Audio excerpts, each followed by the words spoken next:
This is a live presentation of the Titan Upload Network.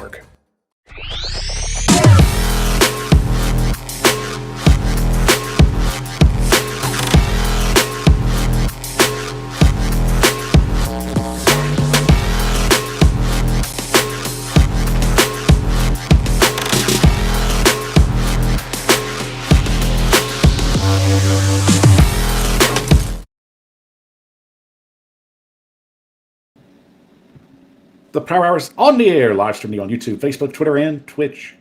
I'm your host, Michael Bishop, and thank you for joining us on this late Monday evening. Guys, we've got a great show lined up for you. I had to make some time for our guest because one of the best draft insiders that I've had the privilege of getting to know, and very excited that he's on our show tonight. So I'm not going to waste a minute anytime more, but we have to introduce our guest, our good friend, Brian Johanne. Brian, welcome to the Power Hour. All right. Thanks for having me. I'm pretty excited.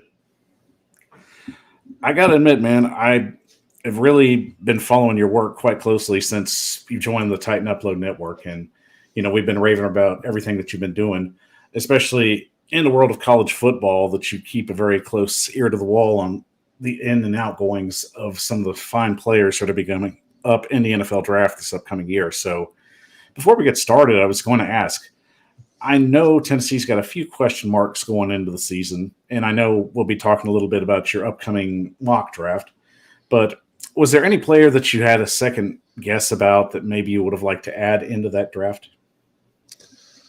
I really want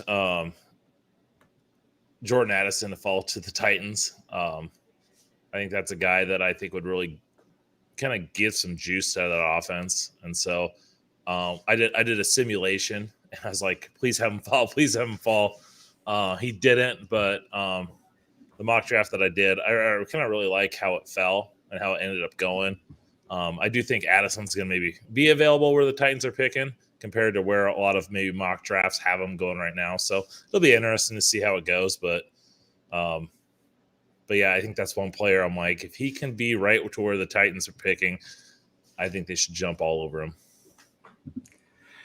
And that's definitely an addition I think would be very fine if the Titans can make that trade. Was going to say after the show, I do have the link for Brian's mock draft on the show page, so make sure you check that out. He did a fantastic job getting everybody up to date on a lot of what the Titans are probably going to have to look forward to adding some positions of need in this draft. So strong mock draft, especially the first one of the season, but a lot of things can change in that instance, but very excited if you all get a chance to watch that. Did a fantastic job putting that out for you, but we will discuss that as we go throughout the show. But guys, of course, it's Victory Monday, and we've got quite a bit to talk about, especially on a short week, since the Titans will be heading to Green Bay to face the Packers this upcoming game on Thursday Night Football. So not going to waste a whole lot of time. Want to make sure that we have time to talk about everything. Full slate of show schedule stuff on the docket. So we'll jump right into the Titans Broncos game. So jumping at it right now. Welcome to the Power Hour. I'm your host, Michael Bishop. Joining us, Brian Johanne, our draft expert for the Titan Upload Network. And Brian, looking at this game yesterday, it was kind of a tale of reversal where we've seen the Titans struggle in the second half, but do at least somewhat well in the first half. But it seemed that this was just a role reversal of where they struggled in the first half and actually did well in the second half. So from your perspective, what did you see that was interesting in this game yesterday? You know, I think that the struggles to get really Derrick Henry going is the thing that I really noticed. They ended up having to throw a lot more than it seems like they wanted to. Having Tannehill back helped as well, but you know what, Henry averaged 2.8 yards per carry, and you know, just seeing more five wide, more empty sets, throwing the ball a little bit more. A lot more Austin Hooper. I hadn't seen him play this much all year, so yeah, it was kind of interesting to kind of just see how that went and pull out a game where your bread and butter isn't there. That's always a good thing. And I kind of felt the same way. It's like, is there more going on with Derrick Henry right now than we're led to believe, that they're just trying to limit his touches? Or was it a situation where they're trying to save him for an upcoming game, short week, didn't want to have to use too much of him going forward against a Bronco team where I felt the Titans could throw if they could get a receiver out on the flat and make some plays? Yeah, and the Broncos are no slouch on their offense has struggled, but their defense has been still pretty stingy this year. And you know, it wasn't the prettiest game, but the thing that I really take away is that all the starters they were missing on defense, the running game wasn't going, and they still were able to win the game. Win it ugly, and these are the games that you have to pull out. And it really helps your team down the road. And getting a shout out on our comments real quick. Our good buddy Lou Man in the show. Good to see you, Lou, as always. And Clowney Super Bowl. Haven't seen you in a while, buddy. Good seeing you. And that did break earlier with the Caleb Farley situation with the herniated disc. And Brian, I'll ask you about that first. I mean, I know it was a lot of questions going into the season with Caleb Farley, especially his durability, and it seems once again it's reared its ugly head. So, what would be the ongoing situation for Caleb Farley's future with the team? I mean, he's still on his rookie deal. He's got 2 years left. Came into the draft with those injury concerns at with that back, and he just hasn't played much, and maybe his back has been I tried charting as part of my evaluation of prospects. I always chart their playing percentage, their snap counts, just kind of see trends and where they play players. And you just seen Farley, especially lately, and just not playing much. And so he hadn't played very well. So, but now you think has his back been acting up? He's been trying to play through it. The hope was that he was going to be a year removed from the ACL that he had coming into the draft. You have McCreary, you have Fulton, you had Farley. You'd think you got 3 good corners there, and I think he's a guy that you're just hoping eventually is going to get healthy and it's going to click. We look at Detroit. Jeffrey Okudah was the number 2-3 pick in the draft a couple years back, and it was looking like he was going to get cut. Now he's playing at a pretty high level. So your Titans fans, we got to be hoping that one of these days he's going to get healthy and it's just going to click and he's going to live up to that draft slot. And a great point. I mean, Caleb Farley definitely had some pretty high hopes coming into the season. Unfortunately, his play tattered off right around close to the mid-season, and it just seemed like maybe it was a mental thing that was going on with him. But unfortunately, with the history of back problems that he had, of course, this was something that was concerning, especially when he was drafted in the 2021 draft, knowing that it was, a make or break draft deal. And I don't necessarily label him as a bust. It's just a certain situation you can only handle in health. Players can't control that, especially knowing that he had the ability to keep himself as healthy as physically possible. And back injuries just don't go away. So going forward, would it make more sense for the Titans to look in potentially adding another player through the draft at the corner position, or maybe through free agency? Yeah, that was definitely one position that I have listed as probably a top 3 or 4 need. I know when I did my mock draft, that was one of the positions I was kind of looking at with that first round pick, even that second round pick. I don't believe I had anyone going early, but it was kind of a spot I looked. They could always add someone to free agency. I really like McCreary. I really like Fulton. I just think it's that getting that third guy and getting maybe a little bit more depth. I was excited to see Elijah Molden back. He's a guy that I think could be a good nickel. And so maybe you have McCreary and Fulton on the outside and Molden can lock down that nickel. And then you just look to add depth in free agency or the draft. But I think if Molden continues to struggle or they don't feel, or maybe someone just falls into their lap. I mean, sometimes that happens is you don't plan on, maybe they don't have cornerback as a huge need, but then someone falls there that's a great value and they pick them up because you can never have. I mean, we look at the Titans; they're always playing 5-6 DBs, and so the more corners that you can have, the better. And it looks like we've got a celebrity in the chat, and Bryce Pratt has joined. Good seeing you, Bryce. Bryce, of course, had a lot of help from some of our friends in the Titan Twitter universe getting to the game and was definitely getting the 5-star treatment, especially around the facilities. I believe he got to meet Coach Vrabel, Ryan Tannehill, Derrick Henry from some of the pictures that I got to see. So Bryce had a very fantastic day, and it's good to see him on the show. So shout out to you, Bryce. Hope you had a fantastic time and a safe trip back home.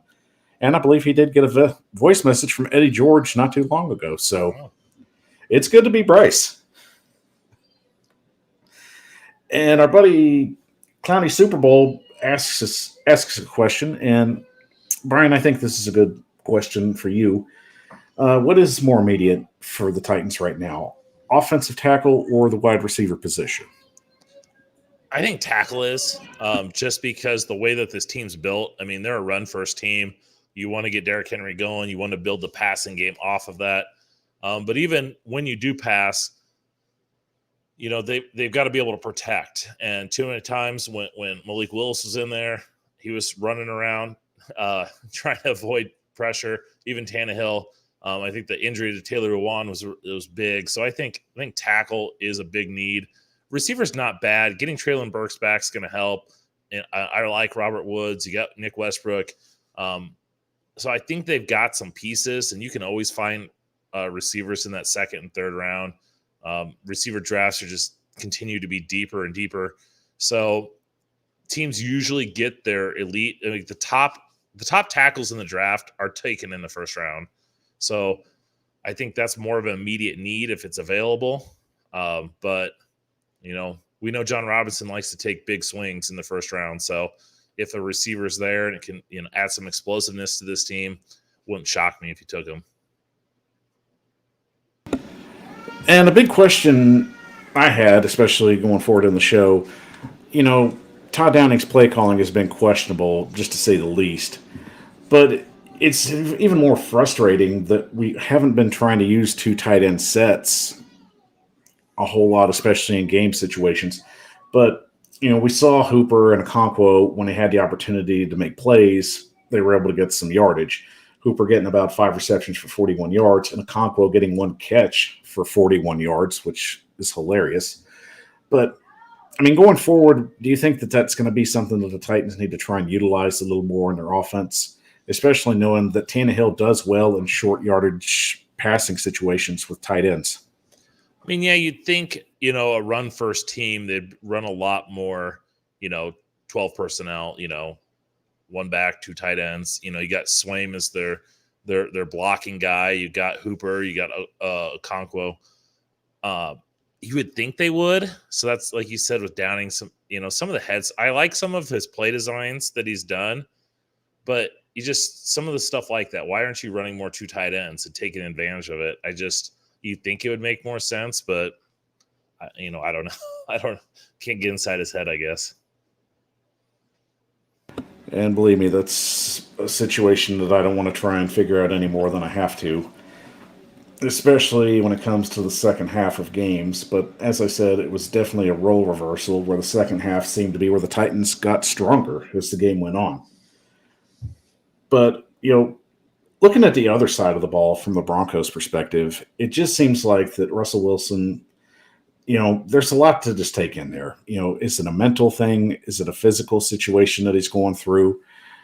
I mean, is Russell Wilson going to get back to at least somewhat of his old self, or have we seen the last of that playmaking ability Russell Wilson?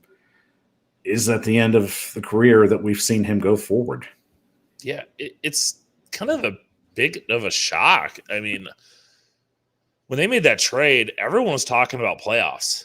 And now it's just like, are they going to be in the bottom 10 of the NFL? And it's just, I don't know if it's just such a change, a scenery change. He just hasn't really, I don't know. I don't know. It's been a big surprise, and maybe he can get it going, and maybe it just needs to get more comfortable. And maybe that change to a new scenery is going to take some time. But we've seen guys in the NFL, when they fall off, they fall off. Peyton Manning when he was done, he was done. I mean, he lost all his arm strength. His accuracy wasn't as good, and it some guys just fall off a cliff when their seasons, their careers coming to an end. And Westbrook was always so much fun to watch in Seattle and a big part. And you're like, oh, he's carrying that offense. And then, I mean, the Broncos have weapons.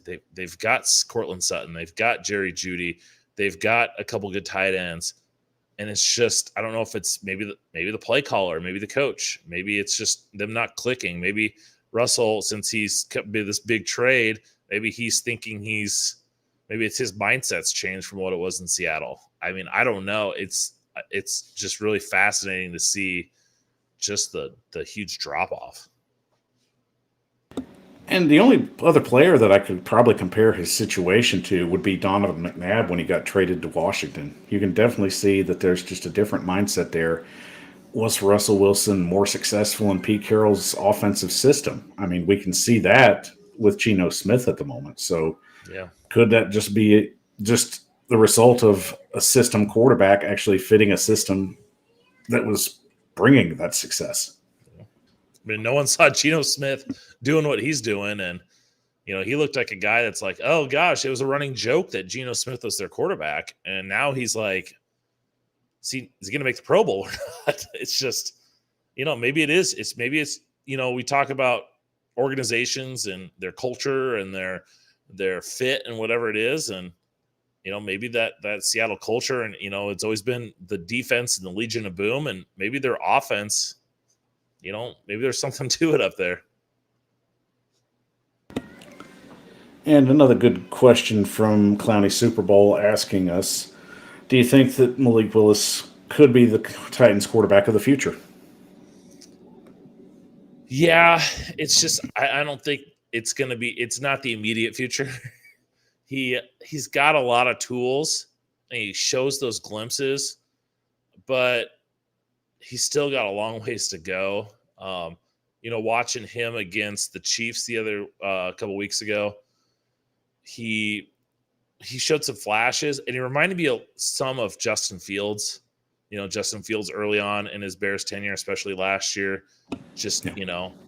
And I think if he was the starter, I think they'd have to kind of evolve the offense a little bit, coming in as a backup, relief of Tannehill, who was injured and missed the week.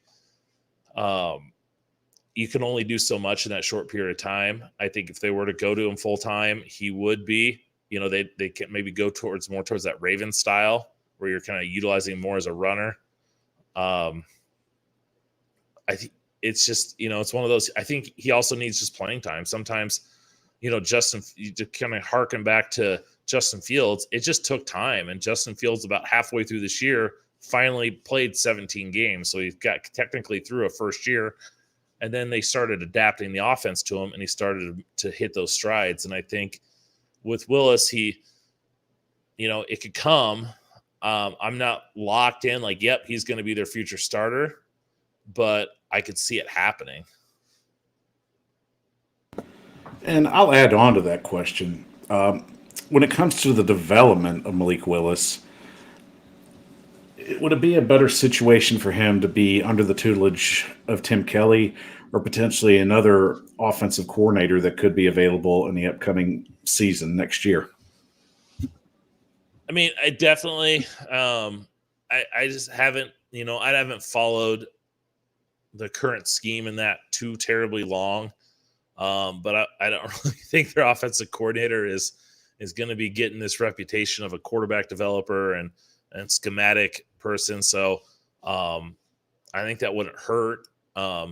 But it would take him probably going, and we're seeing coordinators be willing to change and go. And, don't want to keep talking about the Bears here, but they went and studied what the Ravens were doing with Lamar Jackson and adapted some of those things. And so if he's able to adapt the system to Malik Willis's strengths, potentially, but they may need to go and get somebody who's more familiar with that scheme, knows it inside and out, that could really build up this offense around him. And I bring that up because ironically, this same game, Nathaniel Hackett being the head coach at the moment for the Denver Broncos, seems to be getting a vote of no confidence and could potentially be a one and done coach. I look at his track record of success with other quarterbacks, being at Jacksonville the year they went to the AFC Championship, being with Green Bay where they were formidable all those years, and Aaron Rodgers having MVP caliber years. Could he potentially be somebody that the Titans should look at down the road?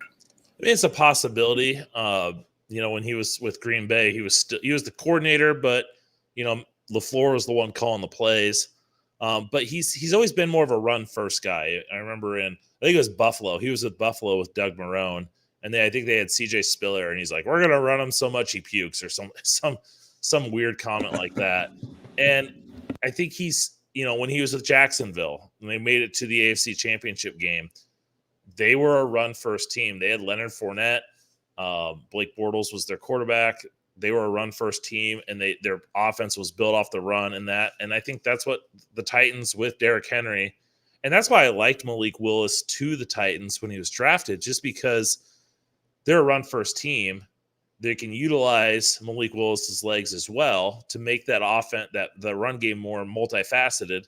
But then also he's got that strong arm that you get that play action game going. And if you can mirror the run game to the pass game and have them complement each other, I think that could really kind of speed up his development, or even kind of complement his skills. And that's why I like the Titans getting some more speed. I like Treylon Burks a lot, and I think he can develop into a good receiver. But you add more of a guy that could take the top off.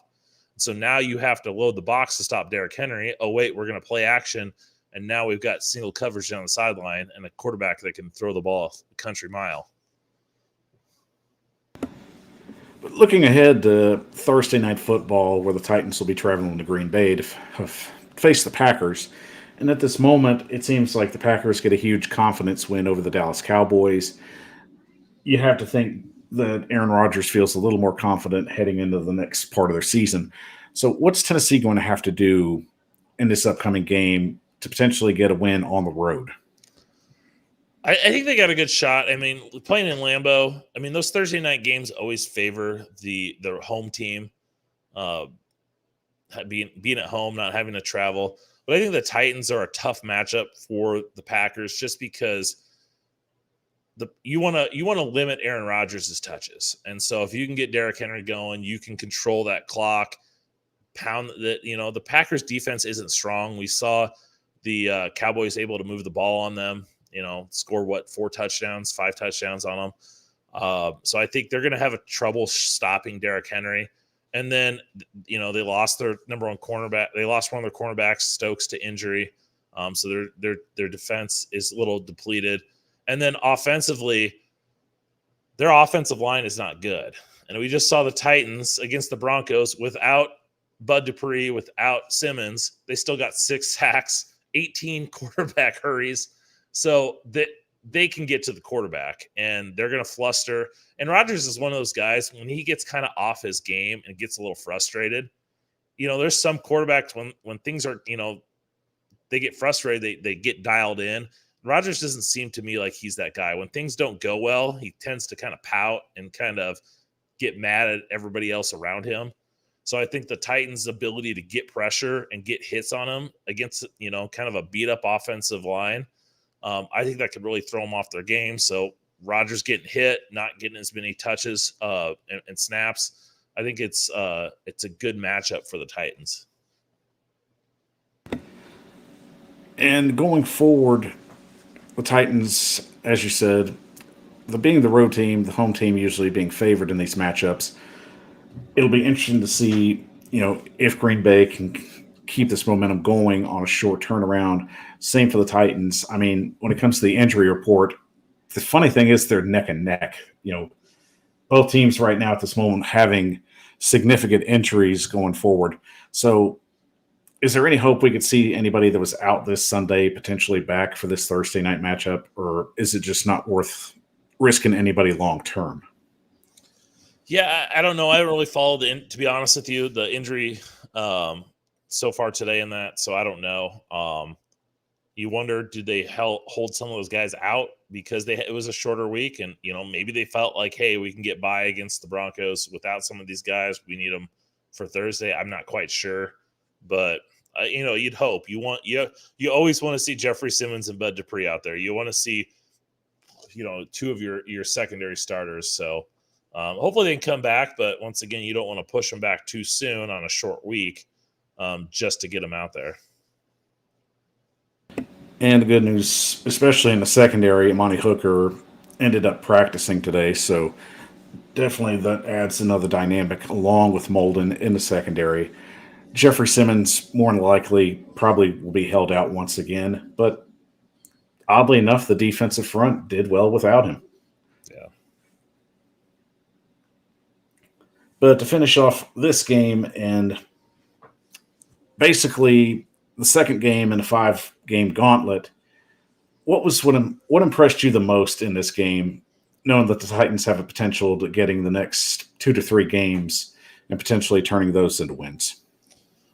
I think, like I said earlier, just their ability to win an ugly game, without 4 starters on defense, without Derrick Henry running wild, they were able to tough out a win and find a way to win the game. They were able to win getting in that second half, getting those passes to Nick Westbrook, and just, defense making plays. And, that shows a good program, that shows a good team, a team that's mentally tough, physical. We know they're a physical, good defense and physical rushing attack, but that's a telling of a good team is when things aren't going well and you're still able to pull out the victory. So that's the thing that really kind of stood out the most to me. Guys that were backup stepped up and made plays, and helped this team get the win.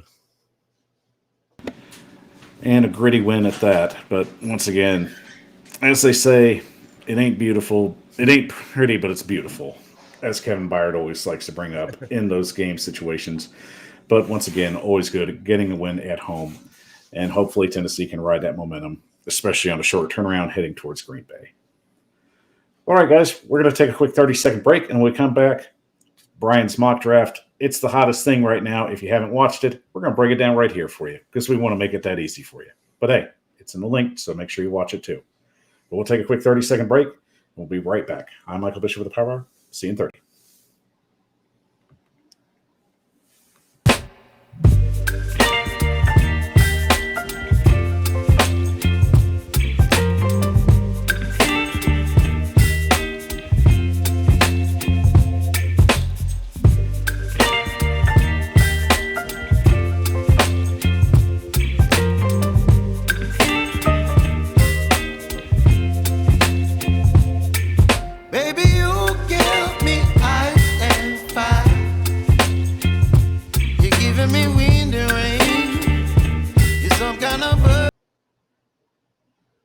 The Power Hour is on the air, live streaming on YouTube, Facebook, Twitter, and Twitch.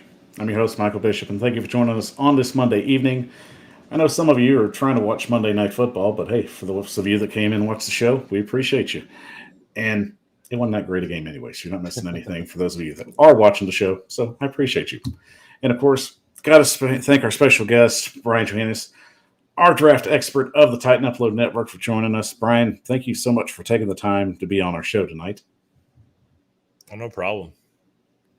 And I definitely wanted to make sure you gave a shout out to all the fans and let them know where to find all your great content at and all your upcoming mock drafts. Yeah, the channel is just draft_Brian. Lots of draft stuff. Doing a lot more Titan stuff this year, so I got stuff there. My big thing that I always do is the player breakdowns, film rooms, as I call them. So I just released one. I got one on a couple of the quarterbacks, Will Levis. I did a couple offensive linemen. So I know the Titans offensive tackle and offensive guard are going to be a couple areas to watch. So I've got a couple guards that I did, a couple tackles. So just kind of keep an eye on. Usually put out quite a bit of those. So usually drop those as often as I can. He's one of the busiest men in the Titan Upload Network, and us all the great draft information that we need for the upcoming NFL draft for the 2023 season. And as you can see behind him, the man's a big diehard Cornhuskers fan. Definitely got a lot of things going on next season for them. Hopefully, they can get the right head coach and the right personnel in place and get that program back on its feet. You got to admit, when the Blue Bloods are good, it's good for college football. Mhm. And of course, as always, we thank you once again for watching us on the Titan Upload Network, and make sure to catch all our good content out everywhere where we have Titans Time podcast, we have Titans for Life, we have the Rossi Report, we have Titan Upload. We've got everything for you. If you want it, we got it here on the Titan Upload Network. And don't forget to follow us on Facebook, Twitter, Twitch, and TikTok at the Power Hour 615, because we're putting out all that good content for you. That's just what we do for you. We're all about you guys. And before we get going on the mock draft, Brian, I guess we got one good question in the chat from Clowney Super Bowl again, and he wants to know if Traylon Burks can develop into a wide receiver 1. Yeah, I definitely think he can.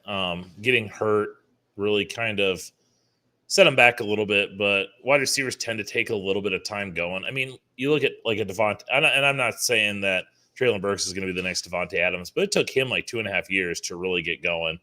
And so some of these guys, especially coming from offenses that weren't very pro-ready, they do take some time, but he's got the physical gifts. He's shown that he can go out and make plays.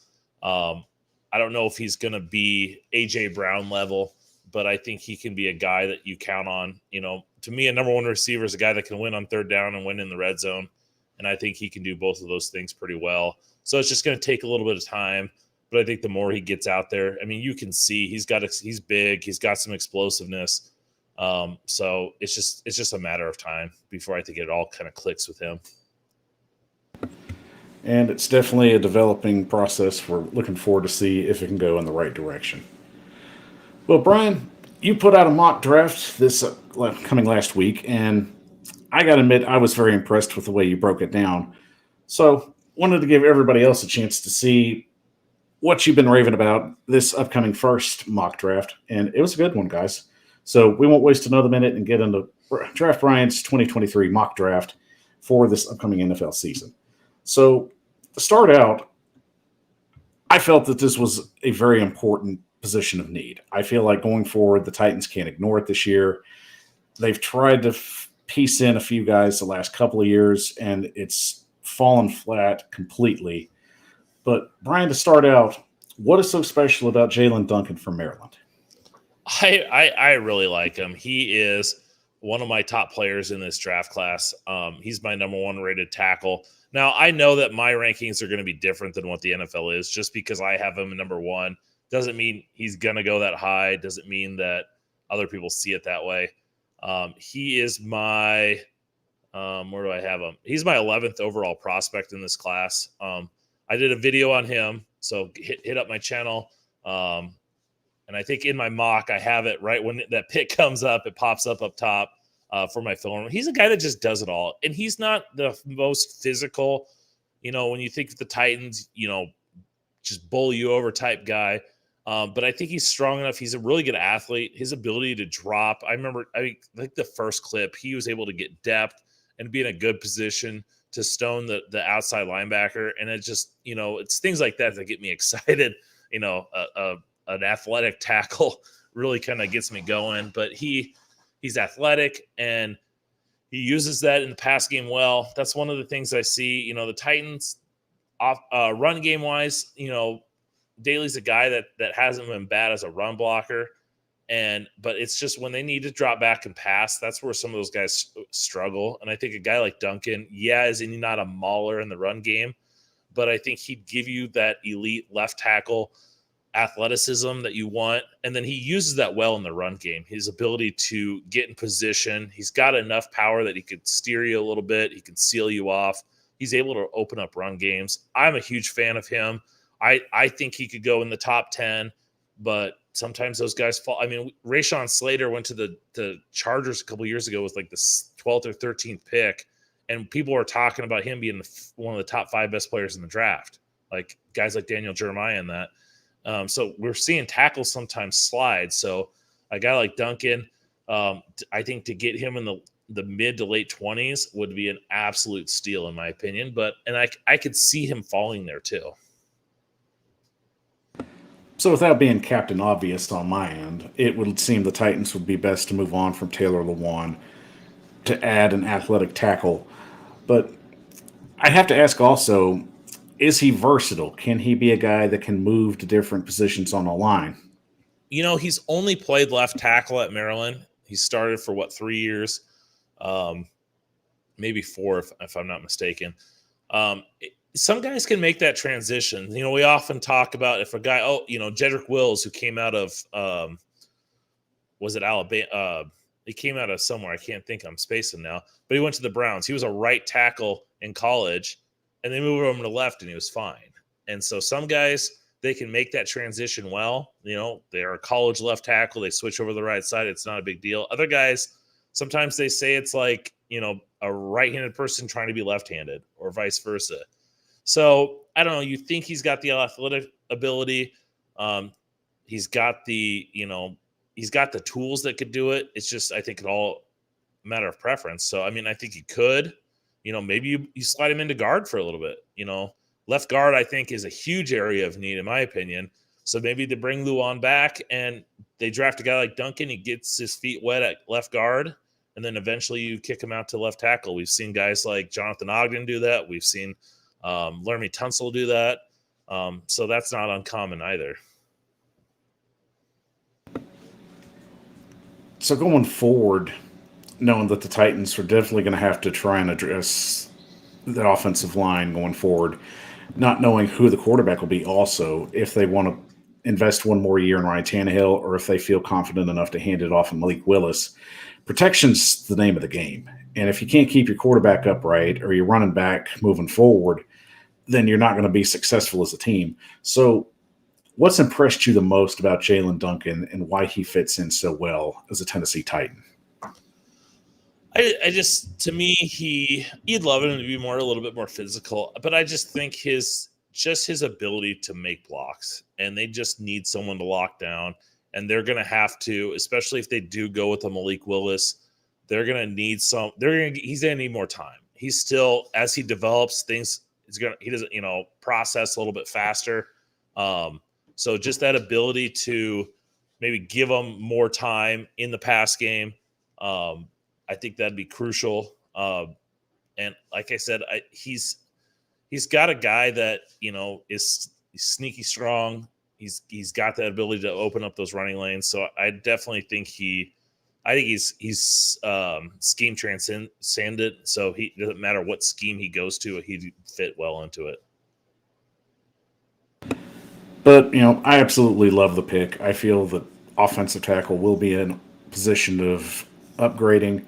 I think you only have a few guys in free agency that are going to command some heavy price money. And at this point in juncture, you have to get younger. And especially at offensive line, it's a position you have to continue to try and find guys that can grow with this offense and help progress instead of going out and spending, a $70 million or $80 million contract on one guy. Yeah, and I went earlier this year, and I went back and looked at who were the top 32 tackles in the NFL, and I went and charted where they were drafted, and it's the first round. I mean, sure, you get a guy like a Terran Armstead from, who's with the Dolphins. He was like a 4th, 5th round pick. You get guys like that, but majority of them, if not like more than half of them, are in that first round. And so when you got guys, you go get them. And that's where, we're looking at the Vikings. Christian Darrisaw was a top 15 pick, top 20 pick.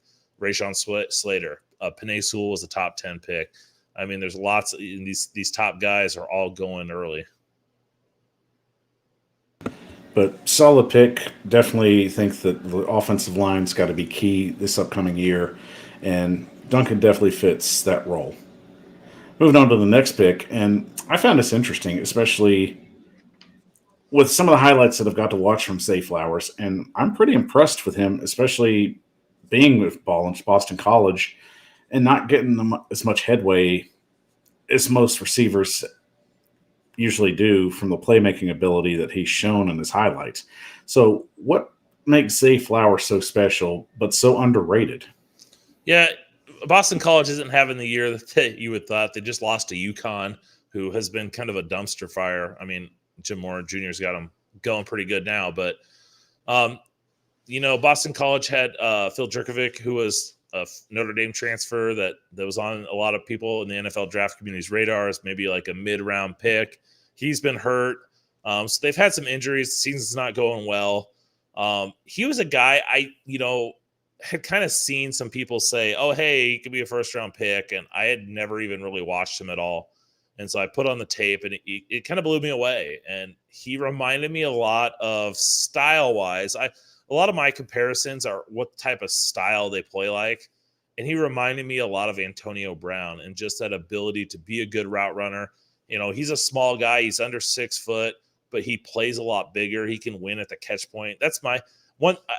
I grade guys kind of how I feel. And if a guy can go up and get the ball in traffic, you score points with me. And so that's just kind of a me thing. But he was a guy, maybe a little Brandon Cooks wise. Brandon Cooks, when he was coming out of Oregon State, he was small, but he played a lot bigger than his size. And he just made plays. He's explosive. He's fast. He's another guy. I didn't actually plan it this way, but I have a Zay Flowers film room too. So make sure you check that out. But he's, just explosive. He can win downfield. He can run good routes. I think he's a guy that can come in today's NFL. We're seeing those guys that can separate with their speed and explosiveness, but along with their route running ability. Those are the guys that come in and make that impact right away at receiver. And I just think he complements Treylon Burks well. He's a guy that can play inside or out. He can win down the field, whereas Treylon Burks, I like him working in that intermediate range. And they can complement each other. So I think that's an added bonus. And you definitely like a guy that has versatility where he can line up anywhere and be a playmaker. And potentially also could help open up the tight end game if he can be a guy that can just command maybe a double team.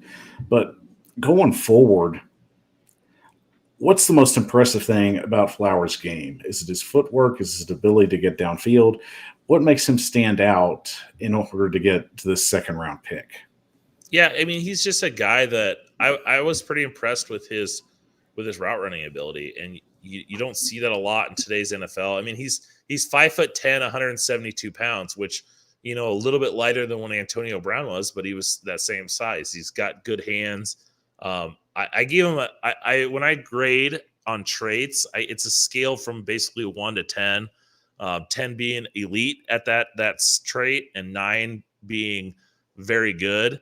And I gave him a 9 on his route running and release. He's quick off the ball. He's able to get in and out of burst in and out of breaks to get that separation. And it just that just jumped out at me right away. And that's the thing that really, the guys that end up doing well, they just jump out on tape. It's one thing. It's like, oh, well, I've heard some buzz. He looks okay. And you get to put on a guy like Zay Flowers, and it's like, whoo, he just jumps out at you. And it's like, okay, I got done with this game. I just want to watch that next. And those are the guys that I think, playing at a school that's not getting a lot of notoriety, just his ability to run routes and then pair it up with the speed and explosive really kind of separates him. Well, from the highlight tape that I've gotten to watch, I definitely think Flowers would be a great addition, especially a wide receiver. Knowing if the Titans decide to release Robert Woods, if they don't want to put that investment on him long term, I do also think that this could be a position they need to get younger at and just have more skill set there. But also you have to take in consideration, you may also see Nick Westbrook-Keenum not potentially come back with his deal being over. But that's just a good position fill, in my opinion, and I think Zay Flowers fills it nicely. But getting to your next pick at 85, and I love this one, and I think it's another position of need. Another contract we have coming up is Nate Davis. Will the Titans invest long-term money in him? And, from this draft, it kind of gives like the angle that maybe the Titans are going to move on to another player. But I do think Cedric Van Pran is a good fit here. So what made him stand out to you? Little secret. I don't know how much of it. I haven't released my board because I'm still in the process of evaluating players. And I know I'm super high on this guy. But Cedric Van Prant's my fourth-rated player in the class so far. And I've watched only one tape on him. So like I said, it's still early in the process. I didn't see a weakness in his game. I had him when I did my mock draft, like straight up, not doing like a simulator or anything. I had him a top 15 pick. So is he going to be available here at 85? I don't know. Maybe that's a guy that they take in the second round, but he's big. He's athletic. He's physical. He's a center for Georgia. If you don't know much, if someone doesn't know much about him, but he just, 6'4", 310 pounds. He's got a strong anchor, plays with good balance. I gave him, I think he's got very good lateral agility and burst. I think he's a day one starter. I think he's got the size and the demeanor to play guard. Like I said, I'm not a big fan of Aaron Brewer. I think they could he's a replacement level starter. So I think they, get him. Maybe Van Prant comes in and plays left guard. Maybe he has to, play right guard or whatever. And then I think he eventually takes over for Jones down the road. I mean, just kind of looking at where they are, Brewers and Davis are both free agents. So maybe he fits one of those spots. And then Jones is a free agent the year after that. So maybe they view him as the long-term starter at center, and they just get him on the field and get him acclimated before taking over.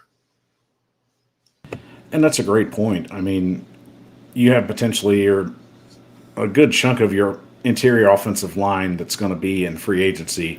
If the Titans decide to keep Nate Davis on a long-term deal, Brewer's going to be a position of interest where they have to fill that. But also Ben Jones in the upcoming season, another position that they'll have to fill. But a potential guy that can just slide right into that center position the next year. I love this pick because there's just so much you can do with him. Yeah. But moving on to your next pick. And I like that you went defensive line because in the NFL, you can never have enough skill players at the defensive line. And Colby Wooden's an interesting one, to say the least. So what made him stand out to you? I think just his versatility. Here's a guy who, he lines up on the edge, but I think he's, 6'5", 284. He can kind of move around, more of maybe that 5 technique. And just his lateral agility. That was the thing that got me, just his ability to make those lateral moves. And we know with the Titans, they love, their gameplay up front. You're slanting in, you're looping.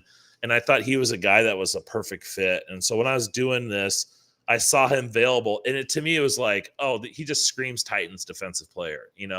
I could see him on that other, kind of almost that Danico Autry type player.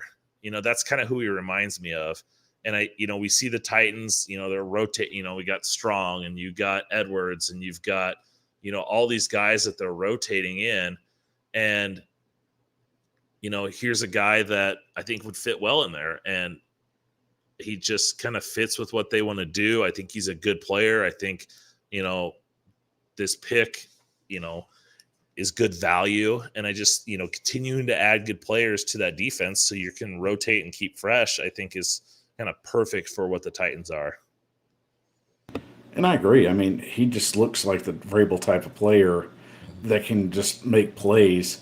But what makes him slide down to this position? I mean, is there anything that he needs to improve on with his game? I think he's a little bit of a tweener, which for some teams, maybe that's not the best fit. A team, and that's the thing about and all the time that I've done the NFL draft, you see the players who end up busting, and sometimes they're just not a good fit with the team that they get drafted. Maybe they draft them thinking that they can, whatever it is. And so, maybe he isn't a good, a high level pick. He doesn't have a lot of elite traits. He's solid or good at some, he's not the biggest burst type of guy, which I noticed, but he's got good anchor. He's got good hand, and he's maybe a guy that just needs time to develop, and maybe he's not a starter right away. And so maybe the fact that he's a tweener, maybe they don't view him as a starter, pushes him down a little bit. And He just needs to go to a team that kind of knows how to use him, and the Titans are one of those that I think would. And of course, adding defensive depth going forward and young defensive depth always helps, especially when you're trying to play the defense that Vrabel runs. And getting to 191, and I love this pick right here, and I feel it's probably one of your most underrated picks, in my opinion. Eric Gilbert, to me, and I'll see a little thunder from your original draft, where you said he's behind a slew of great tight ends, and he just falls kind of where you don't pay attention to him, because you have Washington over there, and you've got the other kid. I can't think of his name right now. Bowers. Thank you. I feel terrible about that, but both of them are going to be very high-rated tight ends going into the NFL draft. But Gilbert doesn't get that much love, and yet he's still got a great skill set. So I love this pick right here, and I'll just let you rave about him. Yeah, this is another John Robinson style pick, in my opinion. He loves to take chances, loves to take swings. I could say here, Eric Gilbert's going to be a third, fourth round pick. He's just too talented. Some team's going to take a chance on him. That could very well happen. But we've also seen ultra talented players fall because of various reasons. And I don't know, yes, he's behind Bowers, who's probably the best tight end in college football, who's not draft eligible, by the way. Darnell Washington's getting a lot of pub. So, he's behind two guys that very well could be first round picks. So it's hard to get on the field there.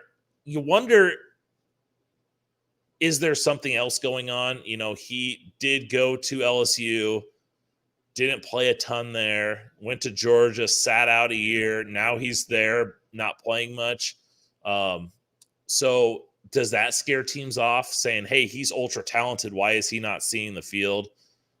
We've seen that before with teams where they just something, scares them off and they just decide to pass. And so a talented guy falls and falls and falls, and then the right team with the right makeup, with the right locker room picks him up, and then it's an absolute steal. And so, here's a guy that people were comparing to Kyle Pitts, who was the highest drafted tight end that I can ever remember. And, he's big, he's athletic. The tape that I've seen from him out of LSU, he's a top 40 player for me, talent-wise. But the fact that he's not on the field kind of makes you worry a little bit. And, tight end, you got, maybe they don't re-sign Hooper, and you've got Swaim, you got Chigakonkwo, who I think's got a lot of potential. Now you just add another athletic guy, and I think it's a big win. And I mean, from my perspective, it's almost like a Christian Fulton situation. You just have a player that was buried under a depth chart of just great skill set players that were going to go in the first or second rounds. So Gilbert being a transfer from LSU, I think, was one situation. He just didn't fit well in that culture. But at Georgia, it goes to a loaded tight end room. Could it be a barrage of things? Could it be his work ethic? Could it be his attitude? Could it be just wasn't getting enough plays? I mean, it's a lot of questions, but I do feel, as you said, it's a position worth taking a chance on, especially knowing the Titans may not retain Cooper going forward, but Gilbert definitely being a skill set guy that I think could fill in at that position. Yeah, and then if he doesn't pan out, he doesn't fit in the locker room, you're losing, a fifth, sixth round pick? I mean, half those guys don't even make it anyway. So if he was a first round pick like Isaiah Wilson, he doesn't pan out, that's a huge deal. But these late day 3 picks, a lot of times you're just taking a shot in the dark anyway. But I'm with you. I think that's a shot that's worth taking. And really, I just think if he's with the right team, and I think the Titans could be one of those right teams, he could shine at a high level. And, of course, getting to your final pick would be at the wide receiver position, adding more depth. Jake Bobo, and with pick 239, what made Bobo so special with landing at the 7th round pick? I was really hoping to kind of maybe take another tackle. Baylor's Connor Galvin was a guy that I had seen kind of as the simulation was going. he was sitting there. And I was like, please let him fall. I think the Titans wouldn't surprise me if they take a late round guard or tackle just to add some depth. But Bobo was a guy that I saw him sitting there, and he's a transfer from Duke, and he's been a big reason why UCLA had been good this year. Given Thompson Robinson a big target to throw to, and I just I could see the Titans remaking their receiver room. You got Traylon Burks. You need getting a speed guy. Like you said, maybe they don't retain Woods, and just getting another guy. And he's a big guy, a guy that can win in contested catch situations. And I thought he was a guy that was talented enough sitting here in the 7th round. You just take a shot on him. Look to add some more weapons for whoever the quarterback's going to end up being. And would he be a player that could potentially be a kick returner? Does he have that kind of skill set? I don't think so. I think if you're going to get, Zay Flowers would be a guy that you could look at as a punt or kick returner. He's more of a possession type guy. He'd probably be kind of behind maybe Traylon Burks, just kind of more of just a chain mover. And Tennessee can't get enough for the chain movers at this point right now. So stocking up next year wouldn't be a bad position for them to be in. But let's just say, now that we've gone through a full mock draft of this, what are some players that you could see as some potentially unsigned free agents that the Titans go after that didn't get drafted? Oh, boy. And I know that's a loaded question, but we'll go with maybe one of your favorites. Okay, I'm going to hit this one close to home. I had done before I did my official mock, I had kind of done a practice one. And a guy that because in the simulation I did, they do offer trades. And one time I did the practice one just kind of get a feel for what type of guys might be available. I did one, and I took a trade where it gave the Titans I traded a 6th round pick for 3 7th round picks, something like that. And with one of those 7th round picks, instead of taking a guy like Jake Bobo, I took Trey Palmer from Nebraska. Trey Palmer is a LSU transfer who transferred from LSU to Nebraska. And he's a guy that I could see kind of being picked maybe in that day 3 range. But, it wouldn't shock me. The receiver classes are just so deep nowadays. And so I could see him falling out a little bit. And here's a guy who has been a kick returner at LSU. He comes to Nebraska. He's set a single game record for receiving yards. He's a little one-dimensional. He's more of a deep threat type guy. And so that may cause teams to maybe back off him a little bit. But he's got kick return ability. He's got decent size. He's right about 6 foot. Nebraska against, was it Rutgers or – yeah, it was Rutgers. They ran an in around with him, and he nearly went 80 yards for a touchdown. So wouldn't shock me if he went undrafted. And so I think that'd be a guy to kind of keep an eye on. And I'll ask this for my benefit because I always try and look for kickers, especially coming into the draft, that could be drafted or just fall out and be signed as undrafted free agents. So what kicker looks good to bring in for a kicking competition with Randy Bullock? Because eventually the Titans are going to have to get younger at that position and solidify it for at least the next 10 to 12 years. I hate to disappoint you, but I don't watch kickers. So I couldn't even tell you who the kickers are right now. Maybe as it gets closer to the draft. I'm bad. I'm the one that's you can just get kickers and as undrafted free agents. So I don't got any names for you. I'm sorry. I got to ask the tough questions. I got to ask those questions. But, Brian, at least you're honest with me. I don't see a lot of draft agents checking out many of these kickers. So I'm sure somebody will come up, especially maybe in the Senior Bowl this upcoming year. So maybe that'll make it easier down the road.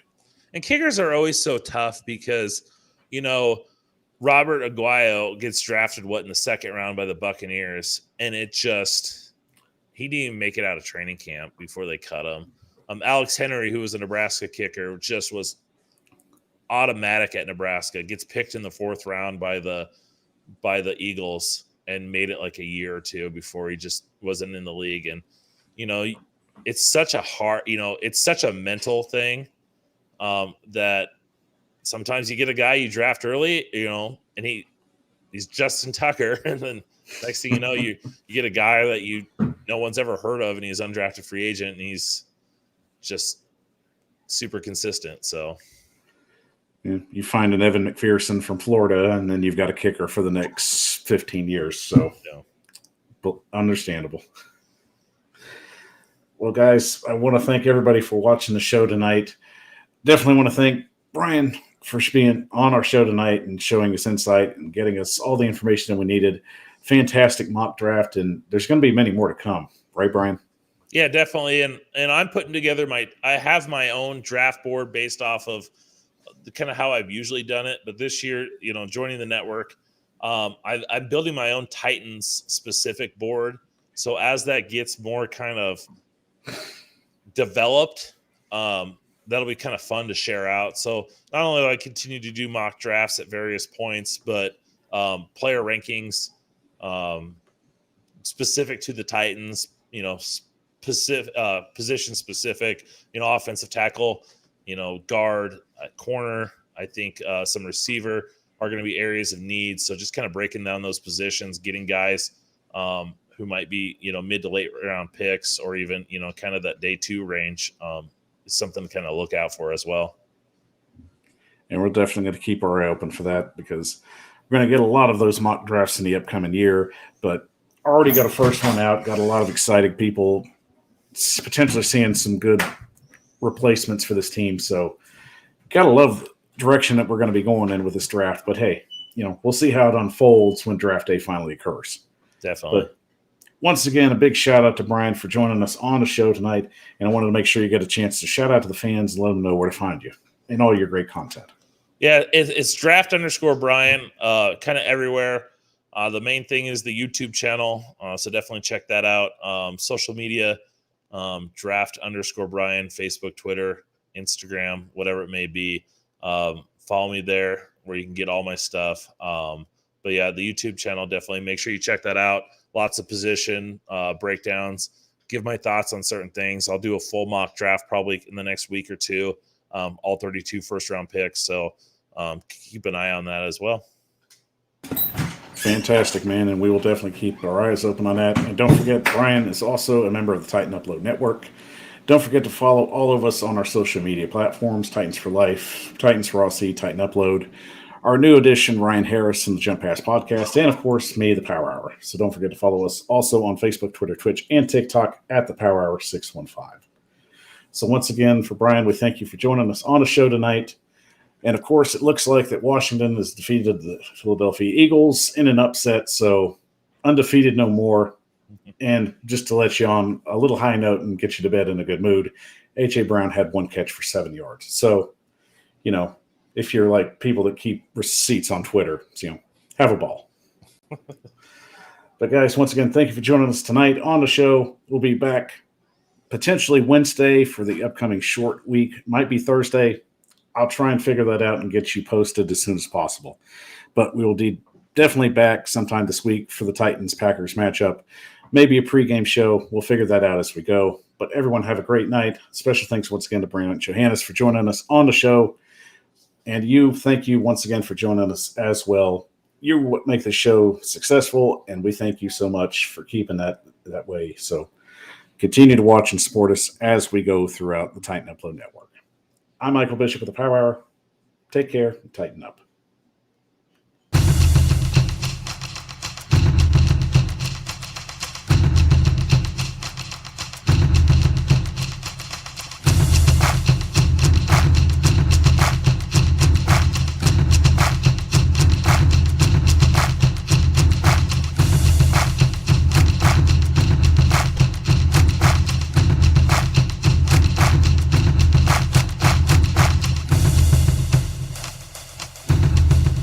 Thank you for watching this live presentation of the Titan Upload Network.